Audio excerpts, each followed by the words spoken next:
Sasa tunaanza kwa kuambiwa kwamba hii movie imetokana na tukio la kweli, na kuna maneno yanasomeka kwa maana manabii wa uongo na wahubiri wa uongo watatokea kila mahali na kufanya ishara kubwa na matendo ya kushangaza ili kudanganya.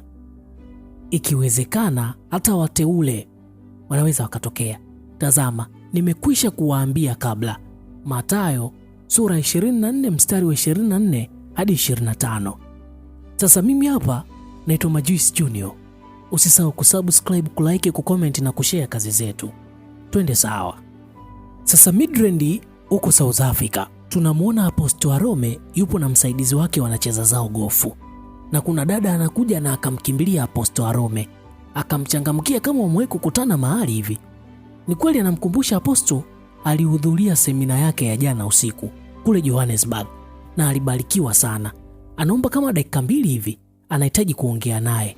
Kama kuna maswali hivi anataka kumuuliza. Ila msaidizi wake anamwambia Apostle leo hayupo free, hawezi kukutana na watu. Ila Arome akaruhusu tu aongee naye. Bidada anafunguka kuwa yeye na mume wake wanakabiliwa na madeni mengi sana na ndoa yao ina changamoto sana. Ila baada ya huduma ya jana alihisi kuwa Mungu amemleta kwa ajili yake, na akimuuliza maswali yake anaweza akapata ufafanuzi. Na Apostle Arome anamtaka watembee wakiwa wanaenda ndani ili awe anamsikiliza huyu bidada.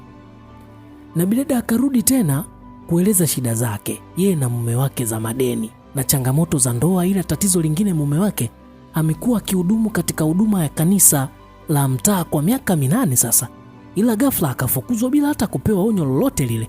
Alifukuzwa tu pale, na jambo hili limetuumiza sana sana, yani kiasi kwamba mume wangu ameamua kuingia katika huduma ya kiroho. Amesema kuwa haijalishi itachukua nini, atafanya huduma kwa gharama yoyote ile. Kwa kweli sijui nifanye nini. Tumejaribu kila kitu, lakini inaonekana ndoa yetu haitodumu. Apostle Arome akamsikiliza na akamuuliza kama bado ana muda, anataka kumsimulia kuhusu mtu ambaye alikuwa anaitwa Daniel.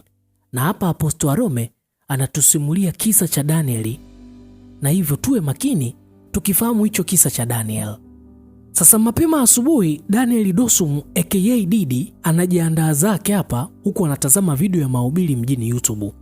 Na alipomaliza kujiandaa, amekuja mezani kupata breakfast na akaendelea kutazama mahubiri, na anajisemea na miaka 36 sasa anataka kuanzisha huduma yake mwenyewe, afanye kwa miaka 20 hivi. Hivyo atakuwa anakaribia kufikisha miaka 60. Na mke wake Rita anakuja kushangaa Didi hajaanza kula hata chakula chake. Ila mawazo ya Daniel ni kuanzisha huduma yake ya kichungaji tu. Anaona amepoteza sana muda. Na Rita anamuuliza kama leo ataenda kuonana na mchungaji Nicholas kwenda kuacha kazi ili afungue huduma yake. Na vipi? Anaona kama wazo jema la kujiuzulu kweli? Ila Daniel Dosum anasema, kwani hukusikia yote niliyokuwa nikisema? Uwezi kuona na maanisha ninapoteza muda, kizazi changu kinahitaji kusikia sauti yangu. Sina muda na moto wangu unaopotea bure chini ya mchungaji Nicholas. Waangalia kina Chichi na Segun. Amewaachia waende kuanzisha kanisa. Wameanzisha tawi, lakini bado mchungaji hajanituma mimi. Hao walikuwa vijana niliowafundisha katika shule ya msingi ya imani. Watu waliokuwa chini yangu wameenda kuanza huduma na mimi bado niko hapa. Je, nazungumzia mtoto wetu aliyekufa? Natumai unajua ni mwaka 1 sasa tangu tumempoteza mtoto wetu, na mpaka sasa mchungaji hakuona inafaa kunipigia simu. Ila Rita anamwambia sawa, hakupiga simu. Ila baada yeye kuposti picha ya marehemu mtoto wao, watu wa kanisani walimtafuta na kutaka kumwombea. Ila Daniel akauliza ikiwa watu wa kanisani wanapiga simu, kwani hiyo ni simu ya mchungaji? Kama watu wa kanisani wanaweza kupiga simu, kwa nini mchungaji ashindwe? Kuna shuhuda gani mchungaji akipiga simu? Rita anaona mume wake anakuza tu mambo na kumtaka kama anaenda kujiuzulu basi asifanye fujo yoyote ile, akajiuzulu kwa amani na utulivu, au aseme sababu ya kujiuzulu ni mambo ya kazi au ishu nyingine tu. Amuahidi haya walioongea hapa ataenda kumwambia mchungaji, haidi kuufunga mdomo wake kama zipu.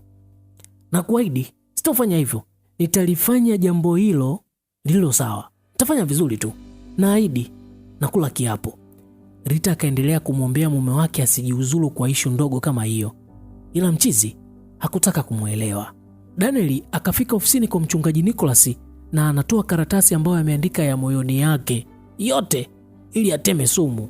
Ana mambo 3 tu La kwanza, mke wangu na mimi tulipoteza mtoto wetu, hukuwahi kutupigia simu. Mchungaji akaitikia sawa. Namba 2, Seguni na Chichi wametumwa kwenda kuanzisha branchi mjini.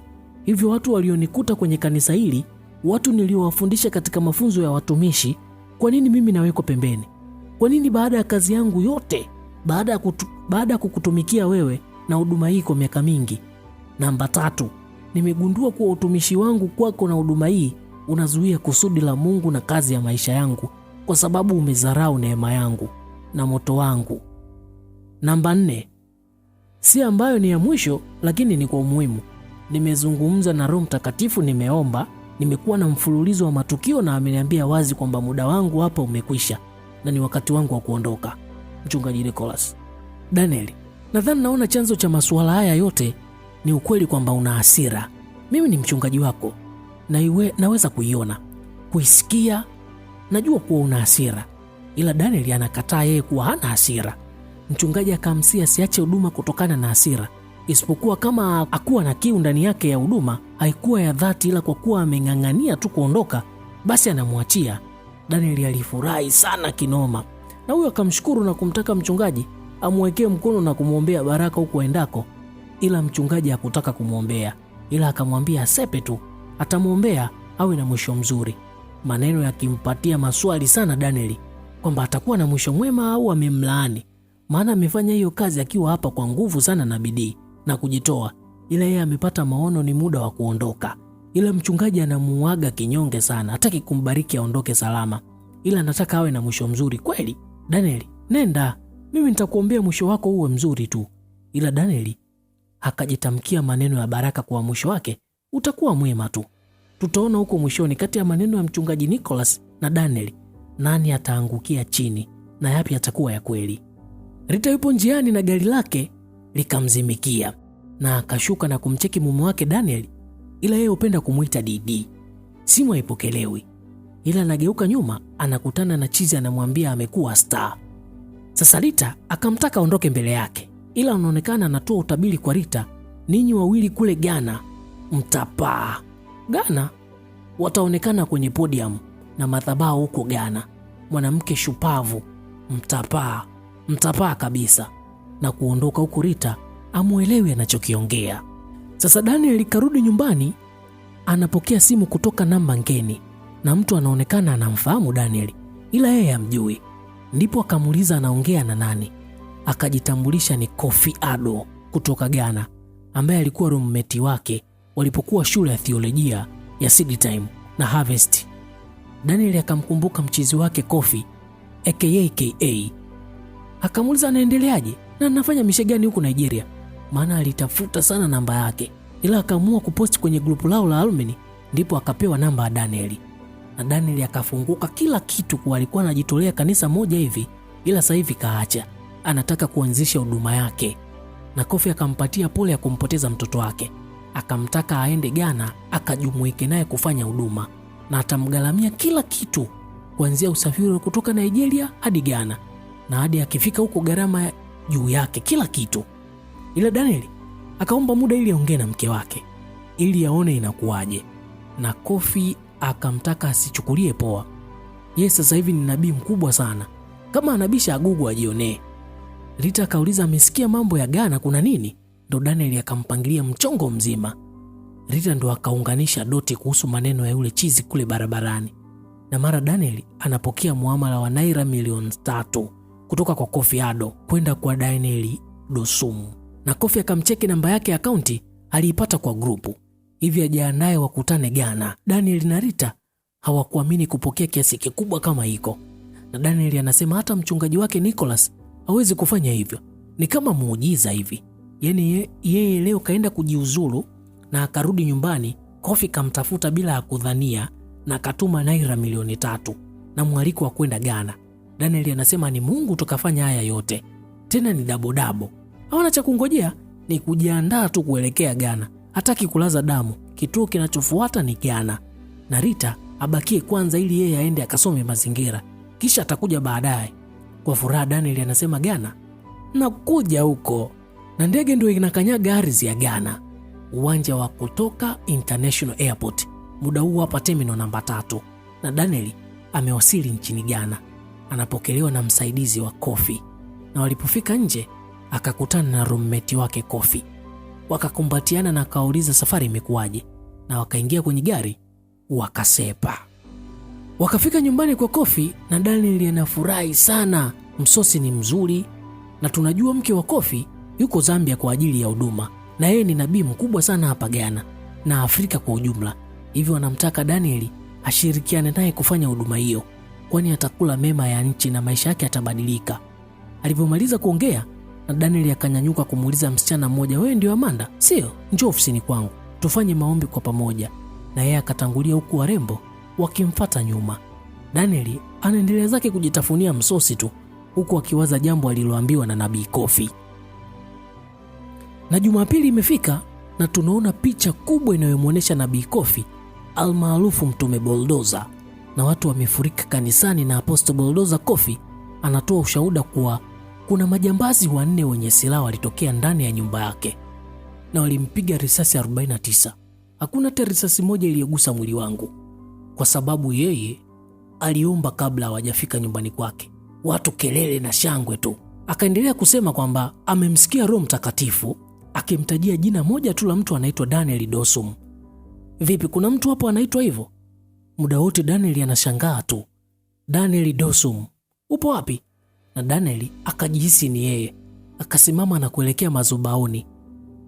Mpe Bwana shangwe. Watu shangwe tu. Mimi ndio nabii muonaji. Wewe ni Daniel?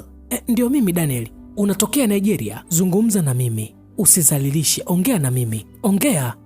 Muda huo Daniel haelewi kinachoendelea. Yeye akigonga jicho, waumini wanashangilia tu. Unabii wa Bulldozer. Akakumbuka maelekezo aliyopewa jana akifika kanisani awe tayari kuonesha ushirikiano na Kofi kwenye kila jambo. Basi akaitikia kuwa yeye anatokea Nigeria. Watu makofi tu.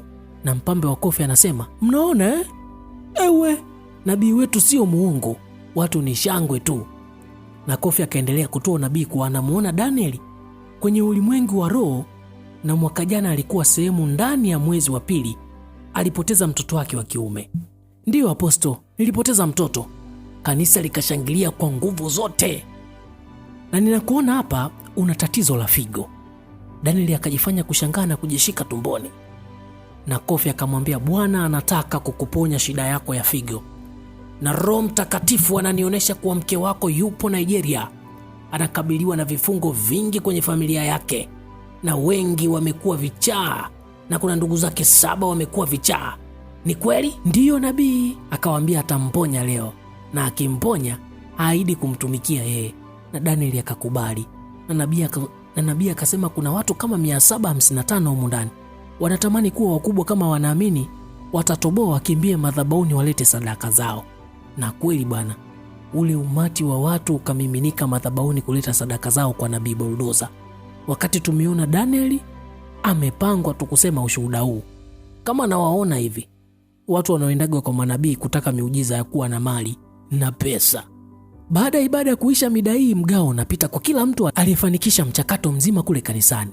Mara kuna mdada aliyeigiza ni kiwete kutoka Kameruni akapewa chake kwa kazi yake iliyotukuka. Na alipofika zamu wa Danieli akawa anashangaa tu. Hii imetokana na nini? Akaambiwa hiyo ni kama shukrani tu iliyotokana na ibada aliyoshiriki pamoja. Kwani amefanya kazi mzuri sana, ni muigizaji bora sana. Watasafiri pamoja nchi mbalimbali na aongezewe kibunda kingine. Ila Danieli anazidi kushangaa tu. Haya yote yametokana na zile drama zilizotokea kanisani kwa kuonesha miujiza ya uongo.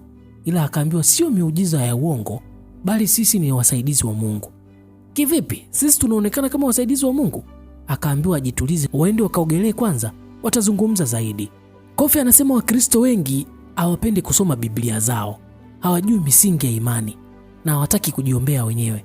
Naweza kukuhakikishia kuwa Wakristo wengi hawamjui Mungu, hasa hii Afrika. Wanapenda miujiza, pesa za miujiza, nyumba ya miujiza, ndoa ya miujiza, kila kitu ni muujiza. Na akamwambia kabla ya kumuita yeye kufanya muujiza, msaidizi wake alishafanya utafiti na kujua udhaifu wa waumini wake. Na kuna dada kiwete alikuja pale akiwa na wheelchair. Alivyomwombea tu na kumgusa tu, yule dada alianza kutembea. Na baadaye wakaitana ofisini wakapeana kibunda chao kwa kazi kwenda vizuri. na anasema alikuwa na karoka unabii alipokuwa na umri wa miaka 6. Aliwahi kwenda kwa mama yake kumwambia shangazi yake Adoa atafariki wiki ijayo, na mama yake akamziba mdomo, maana ni maneno mazito. Ikuwa kweli watu watamchukuliaje? Na kila unabii wake ulikuwa unatokea. Hivyo yeye hii kazi anafanya kwani tangu mdogo aliona dalili, hivyo ndio maana anajiita msaidizi wa Mungu. Tukirudi Nigeria, tunamwona Rita yuko live anatazama ibada ya Nabii Kofi, na anashangaa kila kitu kinachoendelea hapo, kuanzia mume wake kusumbuliwa na figo, yeye familia yake kuwa machizi. Akaona kuna shida, akaamua kumpigia simu mume wake amweleze ukweli, na Daniel akamwambia ule ni mkakati tu wa kuwavuta waumini kanisani kwao. Bila hivyo hakuna mtu angejileta pale kuona miujiza mikubwa kama ile. Hivi Danieli, umekubaliana na rafiki yako kudanganya watu, sio? Kuhusu mambo ya kiimani. Ila Danieli akaona mke wake amuelewi, na akamwambia atamtafutia dola 2,000 ili aje na yeye Ghana. Hatimaye Rita katia timu Ghana na akakaribishwa kwenye nyumba yao mpya. Rita anashangaa tu na kumshukuru Kofi kwa moyo wake mzuri, na Danieli anamwambia hawezi kuishi Ghana bila mkewe, anamisi sana mke wake. Na mara mlango unagongwa, ila anafungua ni Nabii Kofi, ila yeye anapendwa aitwe Papa. Rita akakutana na Papa kwa mara ya kwanza na akapiga goti kuonesha adabu, na Kofi akamtaka anyanyuke na amkumbatie. Akafanya hivyo na akaenda kuketi, ila Kofi muda wote anamwagia sifa Rita. Ni mrembo na wanawake wa Nigeria ni wazuri sana. Na Rita anashukuru sana. Na Kofi akasema anaondoka na Daniel wanaenda kutoa huduma sehemu, ila watachelewa kidogo kurudi. Na Rita akaona hakuna shida, maana ni kazi ya Mungu hiyo. Daniel akamuuliza Kofi hapo amekuja kufanya nini? Na anajibiwa amekuja kuonana na Miokuku Sheshe, wanamuita mama wa ishara na maajabu. Na walipofika wakapokelewa na msaidizi. Wakaambiwa ngoje kidogo. Daniel akauliza, kwa hiyo ndo anaishi hapa au? Mimi mwenyewe sijui anapoishi, maana kila sehemu yupo na hata hapa. Na tunaoneshwa huyo Miokuku Sheshe anaambiwa kuwa Kofi amekuja hapa kuonana naye. Na Kofi anaendelea kutusanua kuwa yeye ndio kiongozi wa kundi linalopanga watu wa kulipwa kuigiza na kupanga miujiza ya uongo kwa ajili yangu na manabii wengine wengi tu. Kwa hiyo nyuma ya miujiza yote mastermind ni Miokuku Sheshe, na wakaruhusiwa kuingia ndani. Bwana we, huyo ndio Miokuku Sheshe mwenyewe. Na Kofi kamleta Daniel kuja kumtambulisha kwa boss lady, maana wameshakuwa washirika tayari, ili siku nyingine awe anamwagiza yeye kuja kumwakilisha. Na hata sehemu zingine kama kuna mialiko hivyo anapokea, inabidi Daniel aende yeye kama mwakilishi.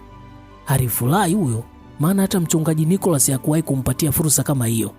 Na kama akirudi Nigeria atamfundisha Nicholas jinsi ya kujenga kanisa la kimataifa. Ni swala la muda tu. Asante sana. Usinishukuru, wewe ni ndugu yangu sasa hivi. Na wakafuata kwenda kuonana na Miokuku Sheshe.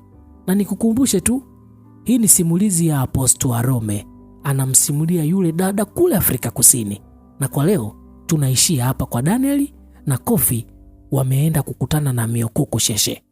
Niandikie komenti yako, tuendelee nao au vipi? Mimi ni Magis Junior. Till next time. Ciao.